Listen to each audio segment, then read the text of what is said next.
Bab 9. Kuntara mengusung Melayu. Perdana Menteri Dapokisan Galang telah ramai diperbincangkan bakal dipromosikan sebagai raja di Kerajaan Melayu. Promosi itu diakui atas titah dari Raja Dapunta Sailendra bergelar Dapunta Hyang Srijayanasa. Kepulangan Raja Dapunta Sailendra ke singgasananya di Sriwijaya menambah santer kabar itu, kendati semua hanya sebatas dari mulut ke mulut. Maklumlah kedekatan antara Perdana Menteri Dapokisan Galang dan Raja Dapunta Sailendra telah menjadi rahasia umum, baik di kalangan pejabat istana maupun rakyat kebanyakan. Tersiar juga kabar bahwa Raja Dapunta Sailendra akan memindahkan istana Sriwijaya ke kawasan Muha Upang. Selama ini Muha Upang hanya dikenal luas sebagai lumbung komoditas perikanan air payau dan air laut. Secara posisinya Muha Upang memang tak terlampau jauh dari Bandar Mohosin dan areal istana di Pulau Rimau. Paman Perdana Menteri, aku sudah mempertimbangkan secara matang tentang pengisian dari kekosongan kekuasaan di Kerajaan Kuntara. Guruku Akarya Fasien dan Senapati Caramada juga setuju bila Paman Dapokisan menjadi raja di Kuntara, ungkap Raja Dapunta Sailendra suatu siang di Balairung Istana didampingi Permaisuri Dewi Sobakancana, Akarya Fasien, dan Senapati Caramada, serta beberapa prajurit khusus pengamanan istana. Daulat Baginda, apapun titah paduka demi kebaikan segenap rakyat, aku senantiasa siap menjalankan. Perdana Menteri Dapokisan Galang menjurah hormat dengan penuh kesungguhan hati. Paman tentu masih ingat sekali, leluhur Kuntara dan Korinta masih berkerabat dekat. Hanya akibat pemberontakan keadaannya kini menjadi seolah terpisah. Maksudku dengan mempercayakan kepada Paman, aku bisa memastikan Kuntara dalam tempo tidak lama akan menjadi kerajaan terkemuka di bumi Melayu, bahkan diperhitungkan oleh Kekaisaran Tiongkok dan Kerajaan Pala di selatan Samudera India.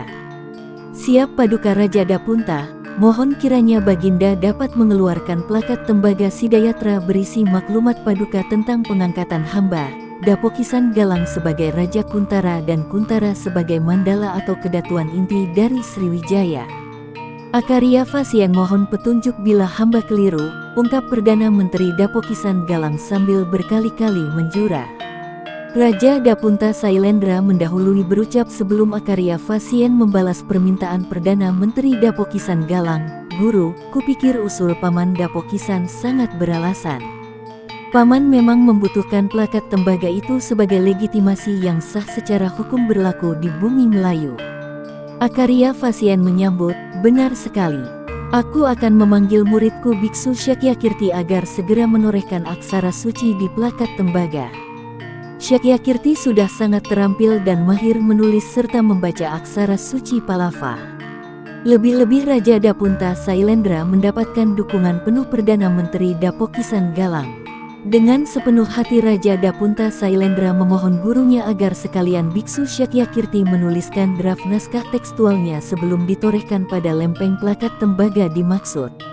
Biksu Fasien bukan saja menyetujui, bahkan ia juga menyanggupi sepenuhnya memberikan arahan seperlunya buat muridnya, agar benar-benar sesuai dengan yang diharapkan bersama.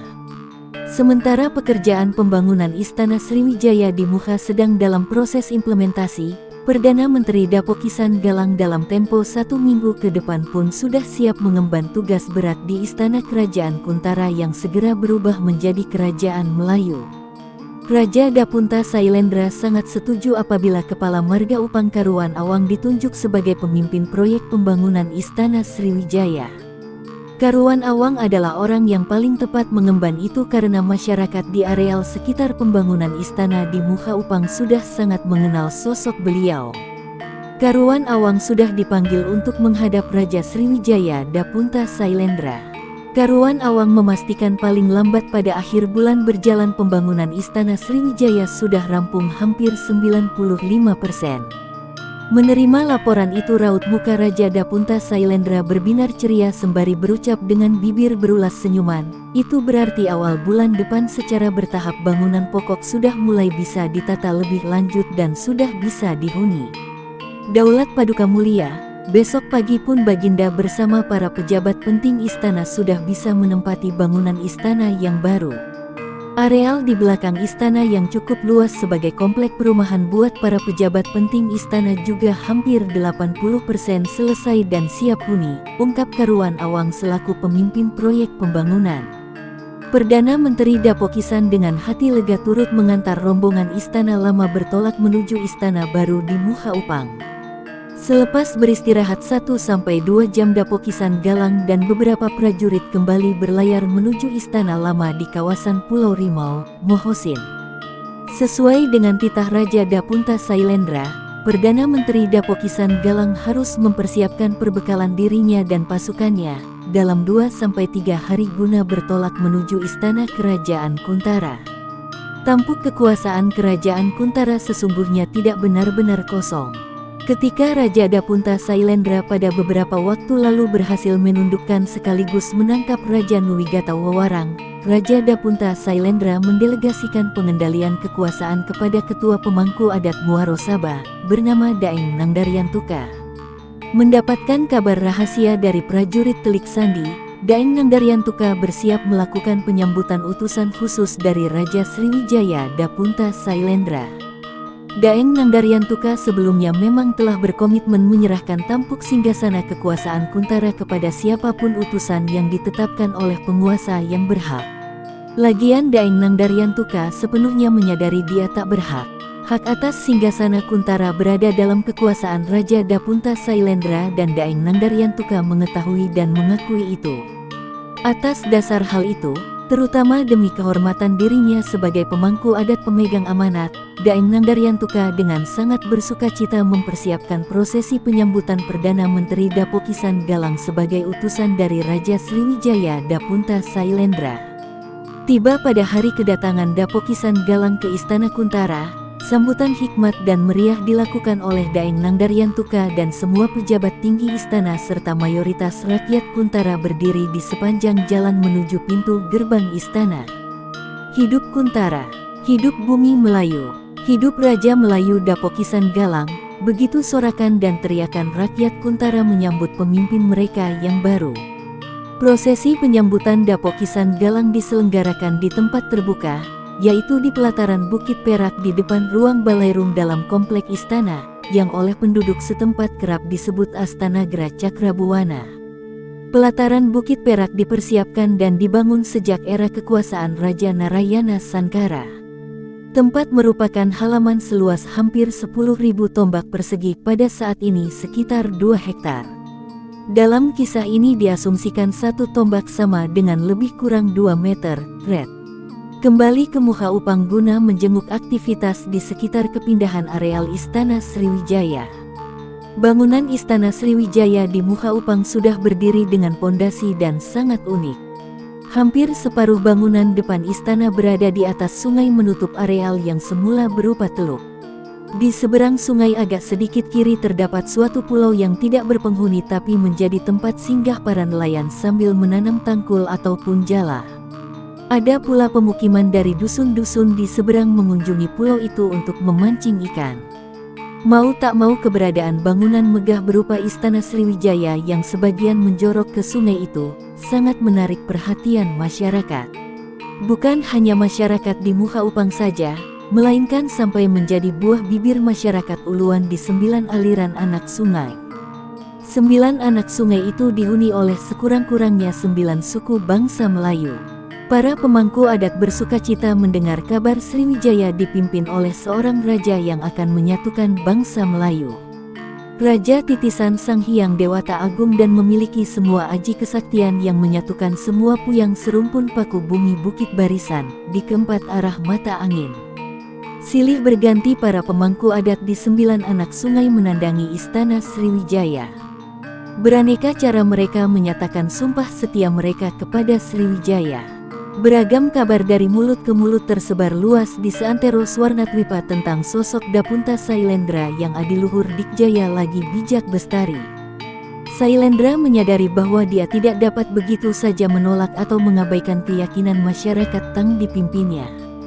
Dia bisa mengabaikan nama pemberian kedua orang tuanya tetapi tidak untuk nama gelar pemberian para pemuka masyarakat adat yang dia pimpin. Di tengah-tengah kemasgulan hatinya mengadu kepada gurunya, Biksu Chow Fasien. Sailendra meminta nasihat dari orang tua yang sudah anggap orangnya sendiri. Biksu Fasien sebagai penasihat raja secara sangat bijaksana memaparkan segala sesuatu yang ia ketahui tentang adat beragam suku bangsa Melayu. Mayoritas penduduk di kawasan ini sangat mengagungkan Puyang, manifestasi leluhurnya yang tetap mereka anggap menyertai kehidupan mereka. Red. Mereka menganggap dirimu, anakku Sailendra, sebagai pembawa pesan dari kayangan dan dari segenap arwah leluhur mereka. Itu masalah sangat krusial karena bertalian dengan dogma dan prinsip-prinsip hidup. Karena itulah mereka menggelarmu Dapunta. Kau dibayat untuk memimpin mereka. Bisa saja kau menolak keputusan orang banyak, tapi setahuku itu bukan sikap seorang pemimpin. Terimalah, anakku. Ini tentang keyakinan dan kepercayaan masyarakat yang kau pimpin, ungkap Biksu Fasien dengan bola mata syarat keharuan. Masyarakat Melayu hampir di semua kawasan di Swarnadwipa dan Jawadwipa sungguh jauh berbeda dengan masyarakat di belahan bumi lain, misalnya di tempat asalnya di Tiongkok. Begitu pula di India, Biksu Fasien tidak menemukan sikap hidup serupa bangsa Melayu, yang teramat ketat dan patuh pada pesan dan wasiat arwah leluhur. Mohon pertimbangan guru, apa yang paling bijaksana aku utamakan dalam memimpin mereka? Raja Dapunta Sailendra kembali menyoal gurunya. Amitabha, gelar pemberian ayah mertua dan disetujui pula oleh ayahmu, apakah belum kau sadari sesungguhnya adalah jawaban dari kegundahan hatimu, jawab Biksu Fasien dengan lembut. Dapunta Hyang Srijayanasa, ya tidak ada Sailendra dalam gelar. Baru aku sadari sekarang bahwa nama Sailendra secara memang mesti kutanggalkan, timbang Dapunta Sailendra. Buru-buru Biksu Fasien meluruskan, tidak serta-merta mesti kau tanggalkan. Aku akan menugaskan Syakyakirti untuk menorehkan batu bertuliskan namamu, nama istrimu, nama ayah, dan ibu. Agar dengan membaca itu nama pemberian kedua orang tuamu tetap dikenal masyarakatmu. Aku setuju. Selain itu apalagi yang penting dan bisa kulakukan untuk kebaikan semua makhluk? Dapunta Sailendra menggigit kelopak bawah bibirnya karena hatinya masih terganjal sesuatu yang entah apa. Beri kebebasan seluas-luasnya kepada rakyat untuk mengekspresikan sumpah setia mereka dengan literasi mereka sendiri. Semua itu paduka sebagai energi untuk kebaikan semua makhluk. Apakah maksud guru, aku tidak boleh memaksakan agar aksara suci Palava kepada rakyat? Sebaliknya aku menghidupkan aksara yang sudah lebih ada dan berkembang dalam rakyat. Amitabha, sudah kubilang paduka sangat cerdas dan kelak akan menjadi raja yang bercahaya terang benderang lagi memberikan sinar kegemilangan bagi semua makhluk, sambung Biksu Fasien dengan wajah berseri-seri tak kuasa menyembunyikan kegembiraannya. Terima kasih guru, doamu teramat mulia. Semoga Siddhartha Gautama Buddha senantiasa melindungiku dari godaan kesenangan duniawi yang cenderung menyesatkan. Amitabha, timpal Dapunta Sailendra dengan sepasang bola berkaca-kaca penuh keharuan. Semua rasa gundah Raja Dapunta Sailendra telah sirna berganti keyakinan penuh mampu membawa Sriwijaya menuju kesejahteraan dan kebaikan buat segenap makhluk, di darat, di air, dan di udara. Diksi, Jaya Sidayatra Subiksa, bahasa Sanskerta yang berarti, perjalanan suci berhasil guna, dan Jaya Sidayatra Sarva Sattva, perjalanan suci berhasil guna buat semua makhluk akan dia dalam semua sikap dan perilaku hidup dalam memimpin Sriwijaya. Bersambung ke bab 10 Konstitusi tertulis Kerajaan Sriwijaya.